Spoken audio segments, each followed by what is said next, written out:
So good day guys, mag-garage again and welcome back to my channel. So guys, ito small video lang to. So may kailangan lang ako sagutin. Marami kasi rin nagtatanong sa akin kung ano raw ba yung issue ng mga power ng rack and pinion pagka may tumutunog doon sa kanilang manubela pag iniikot. So kung napalitan nyo na yung rubber doon sa motor, dito na kayo sa steering sa rack and pinion, wala na kayong problema dun sa may motor. So yung steering, kung steering rack naman ang problema nyo guys, may tumutunog din, pwede nyo rin itong higpitan. Yan, okay, yan, pwede nyo yan higpitan hanggang maris nya yung rad doon sa may loob.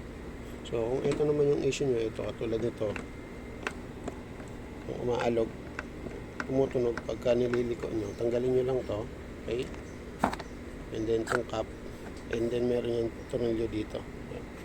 Nakita nyo yan, maalog yan.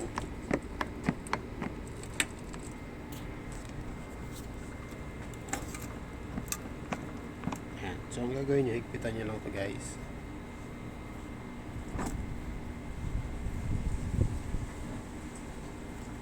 Yan, mawawala na yung alog niya. So Kia at saka Hyundai, pare-parehas lang yan. Ang sakit nila yan guys. Sana makatulong. Huwag kalimutan ng subscribe and click the like button na rin and share na lang din sa mga ibang tropa. So bye.